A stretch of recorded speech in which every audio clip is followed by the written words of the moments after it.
అందరికీ నమస్కారం. ఈరోజు కథకి స్వాగతము. ఈరోజు కథ హోళీ పండుగ గురించి. హోళీ అనగా కేవలము రంగులు చల్లుకునే పండుగ మాత్రమే కాదు, కానీ ప్రస్తుత కాలంలో రంగుల పండుగగా స్థిరపడిపోయింది. ఈ హోళీ పండుగను పురాణాల కాలం నుండి కూడా జరుపుకుంటున్నట్టుగా మనకు కొన్ని కథలు తెలియచేస్తూ ఉన్నాయి. హోళీ అంటే అగ్ని పునీత, అగ్నిలో పడి కూడా పవిత్రముగా మారినదని భావిస్తారు.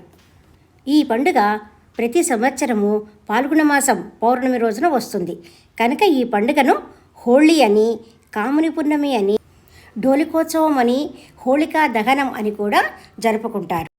పురాణాల ప్రకారము ఈ పండుగ జరుపుకోవడంలో భారతీయ సంప్రదాయంలో ఉన్నటువంటి కథలు ఒకటి హిరణ్యకశ్యపుడు మరియు అతని చెల్లెలు హోళిక గురించినటువంటి కథ ఒకటి.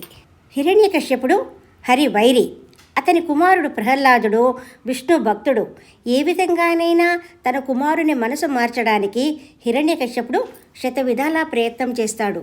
ఎన్ని విధాలుగా ప్రయత్నించినా కూడా హరినామస్మరణ ప్రహ్లాదుడు విడవలేదు. అది గమనించిన హిరణ్యకశ్యపుడు తన చెల్లెలు హోళికా సహాయం తీసుకోవాలి అనుకుంటాడు. హోళికకు వరప్రభావం వల్ల ఆమె వద్ద ఒక శాలువా ఉంటుంది. ఆ శాలువా ఆమె ఒంటి మీద ఉన్నంత వరకు ఎటువంటి మంటలు ఆమెకు అంటుకొనలేవు. అందువలన హిరణ్యకశ్యపుడు తన చెల్లితో ఆలోచన చేసి ఈ విధంగా చెప్తాడు. అమ్మా హోళిక, నీవు నీ మేనల్లుడిని ఒడిలో కూర్చుండబెట్టుకొని ఈ చితి మీద కూర్చో, నీవు శాల్వా కప్పుకో, నీకు మంటలు అంటవు, ప్రహ్లాదుడు కాలి బూడిదవుతాడు అని చెప్తాడు.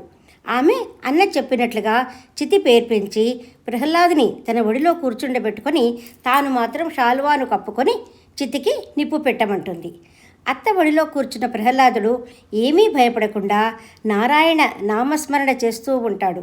విష్ణువు తన మాయచే హోళికా శరీరంపై ఉన్న శాల్వను ప్రహ్లాదుని శరీరం మీదకి వచ్చేటట్లుగా చేస్తారు. అప్పుడు హోళిక బూడిదవుతుంది. ప్రహ్లాదుడు క్షేమంగా బయటకు వస్తాడు. ఆ రోజు హోళిక దహించబడిన కారణం చేత ఈనాటికి కూడా పాత కర్రలతో మంటలు పెట్టి హోళికా దహనం జరుపుకుంటారు.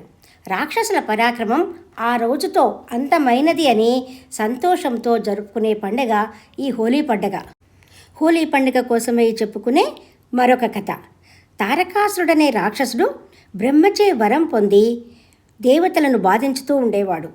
ఆ బాధలు తట్టుకొనలేక దేవతలు విష్ణుమూర్తిని ఆశ్రయించగా అప్పుడు విష్ణుమూర్తి ఇలా చెబుతారు. తారకాసురుడిని శివుని కుమారుని చేతిలో మరణం పొందేటట్లు వరం పొందాడు.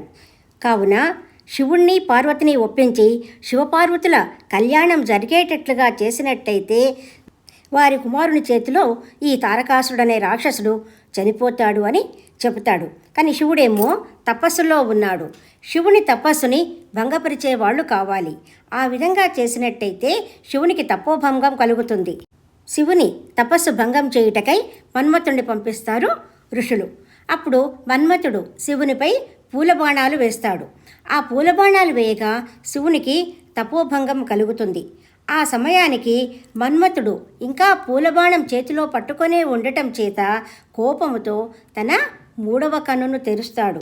ఆ సమయంలో ఆ కంటి నుండి వచ్చిన మంటలు సూర్యుని కిరణాలలో ఉన్న 7 రంగుల కాంతి మిళితమైన ఆ మంటల ధాటికి మన్మథుడు భస్మమైపోతాడు. అది గమనించిన మన్మథుని భార్య రతీదేవి శివుని ప్రార్థించగా కామదేవుడైన మన్మథుని తిరిగి బ్రతికించుతాడు. కానీ ఆమెకు మాత్రమే కనిపించే విధంగా వరం ఇస్తాడు. ఈ సందర్భంగా కూడా ఈ హోళీ పండుగను జరుపుకోవడం ఆనవాయితీగా మారిపోయింది.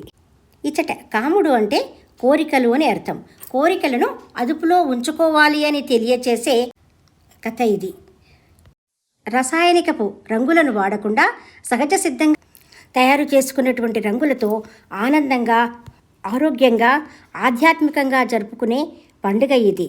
లైక్ చేయండి, షేర్ చేయండి, సబ్స్క్రైబ్ చేయండి. ఇటువంటి కథతో మళ్ళీ కలుసుకుందాము. సెలవు. Thank you.